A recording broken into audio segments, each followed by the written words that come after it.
Chance encounter. Olivia Parker tucked a loose strand of chestnut hair behind her ear as she navigated the crowded airport terminal, one hand firmly gripping her 7-year-old son's small fingers. "Max, stay close," she reminded him gently, pulling their carry-on luggage with her free hand. "Mom, will we see polar bears?" Max asked, his hazel eyes wide with excitement beneath his mop of unruly brown curls. "Not right away, buddy," Olivia smiled, her exhaustion momentarily forgotten. "But we'll definitely see some amazing wildlife on our trip." This photography assignment in Alaska represented everything. She'd been working toward recognition for her wildlife, photography, and a chance to provide a better life for Max. At 32, Olivia had spent the past 4 years rebuilding her life after her husband walked out, leaving her with a 3-year-old and a mountain of debt. Photography, once a passion, had become her salvation and sole source of income. "Flight 237 to Anchorage now boarding," the announcement crackled over the speakers. Boarding was chaotic, but Olivia managed to get Max settled by the window with his favorite dinosaur book. As she arranged their snacks and headphones, a deep voice interrupted her methodical organizing. "Excuse me, I believe that's my seat." Olivia looked up to see a tall man with kind blue eyes and salt and pepper hair at his temples, gesturing to the aisle seat beside her. His tailored charcoal suit seemed at odds with most of the other passengers dressed for the Alaskan wilderness. "Oh, of course." Olivia shifted to make room, accidentally knocking her camera bag into his leg. "I'm so sorry." "No harm done," he replied with an easy smile, stowing his briefcase and settling beside her. "Nathan Reed," he offered, extending his hand. "Olivia Parker," she replied, noticing the platinum band on his left ring finger catching the cabin light. "And this is my son, Max." Max peeked around his mother. "Do you like dinosaurs?" he asked without preamble. Nathan laughed, a warm sound that seemed to lighten the cramped space. "I do, especially Triceratops." "That's my third favorite," Max exclaimed, instantly warming to their row companion. The 6-hour flight stretched ahead of them, and Olivia tried to focus on reviewing her assignment details rather than the intriguing stranger beside her. The magazine wanted a photo essay on Alaska's declining caribou herds, a project that could launch her career to new heights. As the plane leveled at cruising altitude, Max fell asleep against the window, clutching his dinosaur book. Olivia sighed, allowing the tension in her shoulders to release slightly. "Big trip?" Nathan asked, nodding toward her open laptop displaying wilderness maps. "Life-changing, hopefully," Olivia admitted. "I'm a wildlife photographer. This assignment could mean regular work with National Geographic." "That's impressive." Nathan seemed genuinely interested. "What takes you to Alaska besides the obvious natural beauty?" "The caribou migration. I'm documenting how climate change is affecting their patterns." She paused, suddenly curious. "And you?" "Business or pleasure?" "A bit of both," he said cryptically, unconsciously turning the wedding band on his finger. "I own a sustainable development company. We're considering some environmentally conscious projects in the area." Olivia nodded, wondering about the story behind that wedding ring and why he seemed to be traveling alone. Despite her exhaustion, she found herself intrigued by Nathan's thoughtful responses and the gentle way he lowered his voice to avoid waking Max. 3 hours into the flight, the plane hit unexpected turbulence. Max remained miraculously asleep, but Olivia, who had always been a nervous flyer, gripped the armrests tightly, her knuckles white. "Not a fan of flying?" Nathan asked softly. "Is it that obvious?" She managed through clenched teeth. "Here," he said, unexpectedly offering his hand. "My wife used to—" He stopped abruptly, pain flashing across his features before he composed himself. "Sometimes it helps to hold on to something." Olivia hesitated before placing her hand in his. His palm was warm and steady, anchoring her as the plane bounced through rough air. She couldn't help but notice how naturally her hand fit in his, or the way his wedding band pressed cold against her skin, a reminder of boundaries she shouldn't cross. When the turbulence passed, she reluctantly withdrew her hand, but something had shifted between them. As Alaska's vast wilderness came into view below, Olivia wondered what other surprises this journey might hold. Shared secrets. The turbulence had subsided, but the connection formed during those tense moments lingered between Olivia and Nathan. As the flight attendants served dinner, Max awoke with the boundless energy only a 7-year-old could muster after a nap. "Mom, look at the mountains!" Max pressed his face against the window, fogging the glass with his excited breath. Nathan leaned slightly toward Olivia. "He has your enthusiasm," he observed with a smile that reached his eyes. "And his father's inability to sit still," she replied without thinking, immediately regretting mentioning her ex-husband. Nathan nodded, understanding in his gaze. "Kids are resilient more than we give them credit for." Something about the gentle timbre of his voice made Olivia feel safe enough to continue. Max was only 3 when his dad decided family life wasn't exciting enough. He's in Brazil now with his 20-something girlfriend. She shrugged, trying to seem nonchalant about the abandonment that had once shattered her world.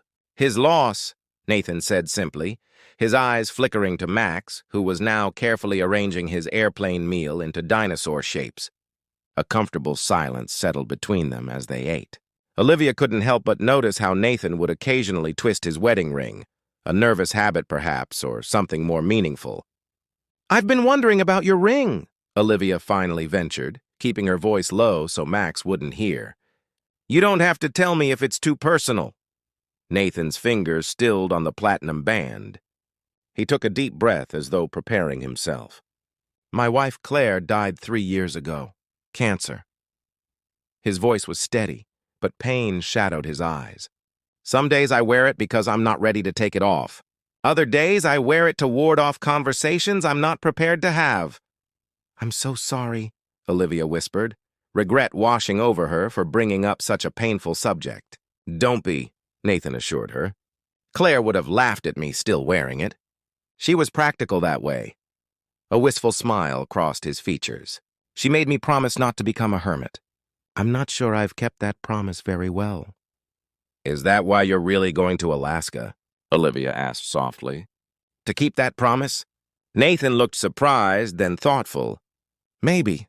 My company is developing eco-friendly tourism lodges, but I could have sent someone else." He glanced out at the vast wilderness below them. Something about the wildness called to me. A place where I could feel small against something so much bigger. "I understand that," Olivia nodded. "After the divorce, taking pictures of wild spaces helped me remember my place in the world. Something enduring when everything else felt broken." "Mom! Nathan, look what I made!" Max interrupted, proudly displaying his napkin folded into a crude origami bird. "That's impressive engineering," Nathan complimented, seamlessly shifting his attention to the boy. "Did you know birds are modern-day dinosaurs?" Max's eyes widened. "Really? Like velociraptors?" "Exactly like velociraptors," Nathan confirmed. "Some scientists think they even had feathers." Olivia watched as Nathan patiently answered Max's barrage of dinosaur questions, drawing diagrams on a spare napkin.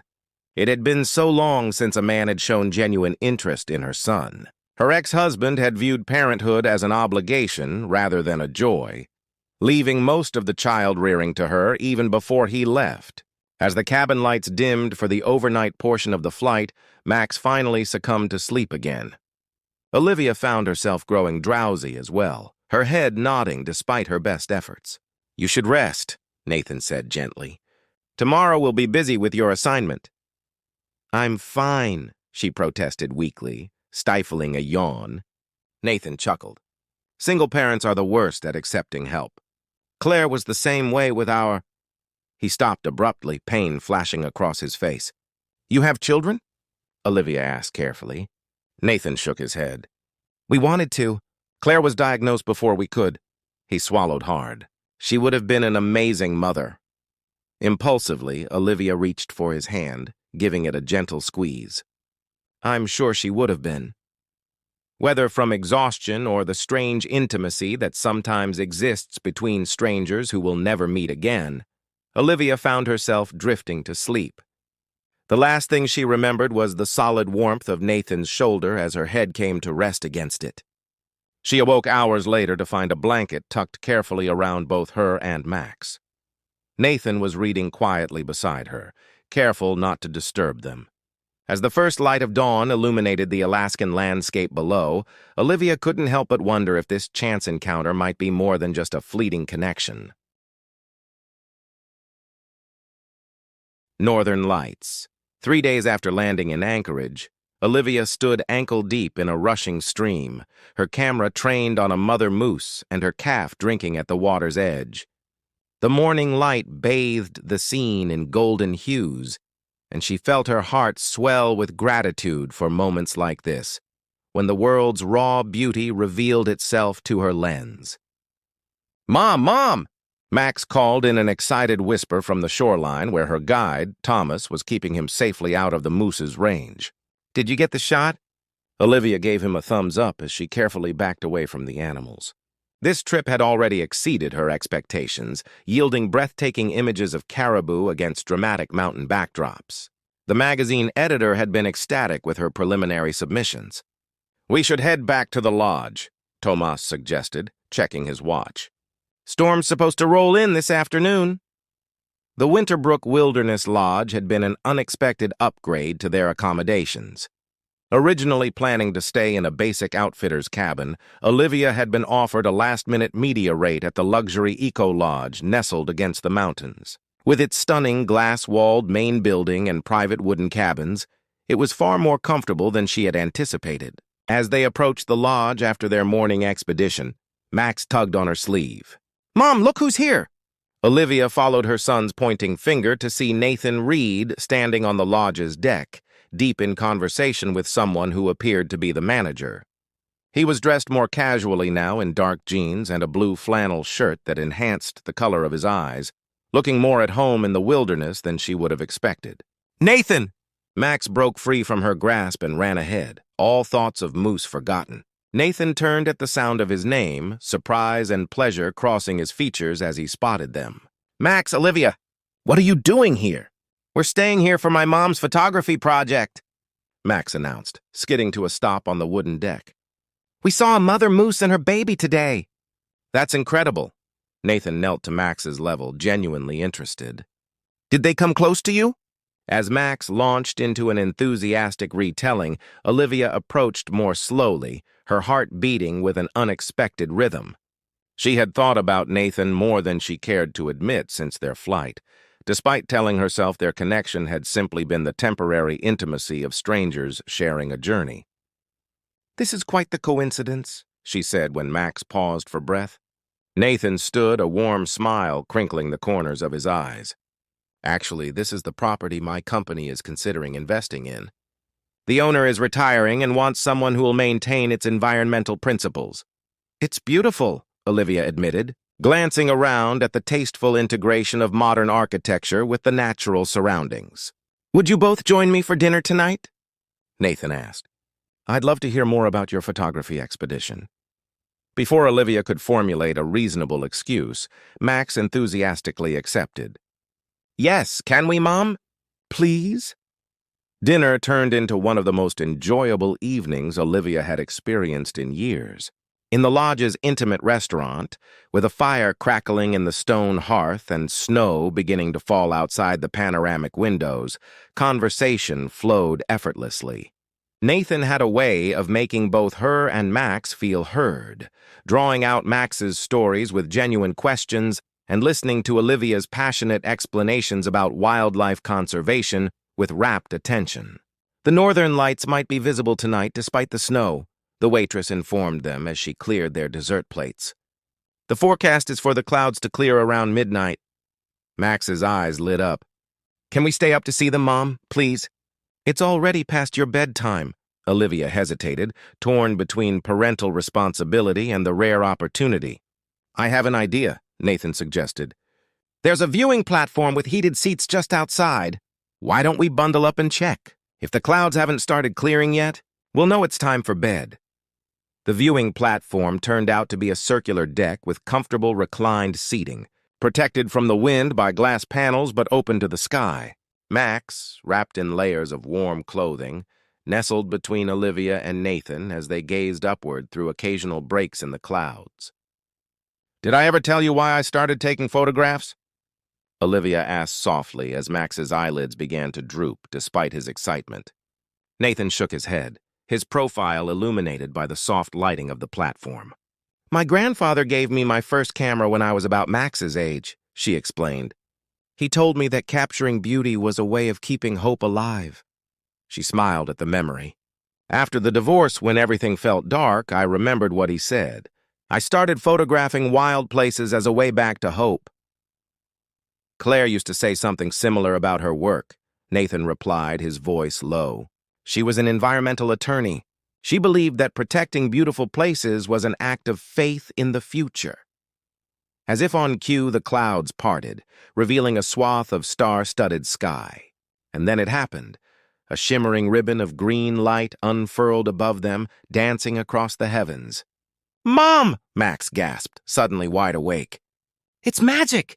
The northern lights strengthened, waves of green and violet pulsing across the black canvas of night. Without thinking, Olivia reached for her camera, then stopped herself, choosing instead to simply experience the moment. In the ethereal glow, she felt Nathan's hand find hers on the armrest between them. The warm pressure of his fingers entwining with hers felt right in a way she couldn't explain. As the aurora rippled above them and Max watched in wonder, Nathan gently turned toward her. "I haven't felt this way in a very long time," he whispered, close enough that she could feel his breath against her cheek. Under the dancing lights of the aurora, Olivia turned to meet his gaze. The longing she saw reflected there matched her own, and as the colors shimmered across the sky, Nathan leaned forward and brushed his lips softly against hers. It was gentle and brief, a question more than a declaration, but in that moment, surrounded by the wild beauty of Alaska, Olivia felt something frozen within her begin to thaw. Retria Part 4 to 5 Edit, Part 4, Frozen Doubts. Olivia woke to the sound of Max chattering excitedly on the phone to his grandmother about the northern lights. Sunlight streamed through the cabin windows, reflecting brilliantly off the fresh snow that had fallen overnight. "And then they turned purple, Grandma, and Nathan knew all about how they happened because of sun particles," Max was saying, gesturing wildly with his free hand. Olivia touched her lips unconsciously, remembering the gentle kiss under the aurora. After the northern lights had faded, Nathan had walked them back to their cabin, his hand warm around hers. The goodnight kiss at their door had been deeper, leaving her breathless and confused. "Nathan's taking us dog sledding today," Max announced as he hung up the phone. "He's what?" Olivia sat up straighter. "When did we decide this?" "He texted you." Max pointed to her phone on the bedside table. "I answered because you were sleeping." Olivia checked her messages with a mix of anticipation and apprehension. Indeed, there was a text from Nathan, suggesting a dog sledding excursion that would take them to a remote location perfect for caribou photography. "Max, you shouldn't answer my messages," she said gently. "But it's Nathan," he replied with the simple logic of a child. "He's our friend." Friend. The word felt inadequate after last night, but what were they exactly? A vacation romance? The thought made her uneasy. She had built careful walls around her and Max's life, walls that protected them from disappointment and abandonment. Nathan was still wearing his wedding ring, still grieving his wife. And they lived in different worlds, her struggling photography career in Seattle, his successful business based in Chicago. Despite her reservations, 2 hours later they were gliding across the snow-covered landscape behind a team of enthusiastic huskies. Max rode in the sled with Nathan, while Olivia followed with another guide, stopping occasionally to photograph the breathtaking scenery. Watching Nathan with Max sent conflicting emotions through her. He was patient and engaging, teaching Max how to give commands to the dogs and pointing out animal tracks in the snow. Her son was clearly smitten, gazing at Nathan with undisguised admiration. The kind of admiration he should be directing at his father, who had missed the last 2 scheduled video calls. "He's good with kids," her guide commented, following her gaze. "Yes, he is," Olivia agreed, her chest tightening with both joy and fear. They stopped for lunch at a frozen lake, where the guides set up a small fire and heated soup. As they ate, Nathan pointed out a herd of caribou on a distant ridge, exactly the shot Olivia had been hoping to capture for her assignment. "How did you know they'd be here?" she asked as she set up her telephoto lens. "The lodge owner mentioned their migration patterns," Nathan replied, standing close beside her. I thought it might help with your project. The thoughtfulness of the gesture wasn't lost on her. While she photographed the caribou, Nathan built a snowman with Max, their laughter carrying across the frozen landscape. That evening, after Max had fallen asleep exhausted from the day's adventures, Nathan invited Olivia for a drink in the lodge's quiet library. With a fire crackling in the hearth and snow falling softly outside, it felt dangerously romantic. Olivia's heart beat faster. "We barely know each other," she reminded him, though the words felt hollow. "I know enough," he said simply. "I know you're brave and talented. I know you've rebuilt your life for your son's sake. I know I want to see where this might lead. Nathan, you live in Chicago. I live in Seattle. You're still—" She gestured to his ring. He looked down at his hand, a shadow crossing his face. "I know it seems like I'm not ready, but meeting you and Max, it's like waking up from a long sleep." He reached across the table and took her hand. "Claire's sister is flying in tomorrow. I asked her to bring some of Claire's things that I've kept. It's time to start letting go." The sincerity in his voice made Olivia's throat tighten with emotion. "I've been hurt before," she whispered. "And now it's not just me. Max is already getting attached to you." "I would never hurt either of you intentionally," Nathan promised, his blue eyes earnest in the firelight. As they talked late into the night, Olivia found herself sharing hopes and fears she had never voiced aloud. Nathan listened, his thumb tracing circles on her palm. When he finally walked her back to her cabin, his goodnight kiss held a promise that both thrilled and terrified her. The next day, Olivia was scheduled for an early morning photography excursion. By the time she returned to the lodge mid-afternoon, she had made a decision. She would take a chance on Nathan, on the possibility of happiness that had seemed so elusive since her divorce. As she entered the lodge, eager to find him, she froze at the sight before her. Nathan sat in the corner of the lounge with a striking blonde woman, their heads close together in intimate conversation. As Olivia watched, the woman placed her hand over Nathan's, squeezing gently. Nathan nodded, removed his wedding ring, and handed it to the woman, who slipped it into her purse. The scene confirmed her worst fears. Had she completely misread him? Was this all a vacation fling for him? A way to finally move on from his wife with someone he'd never have to see again? Olivia backed away before either could notice her, bumping into a waiter who steadied her with concern. "Are you all right, ma'am?" he asked. "Fine," she managed, though her voice betrayed her. "Just remembered I forgot something." She fled to her cabin, grateful that Max was at the lodge's kids' club for the afternoon. Tears burned behind her eyes, but she refused to let them fall. This was exactly why she had been cautious, exactly the kind of pain she had tried to protect herself from.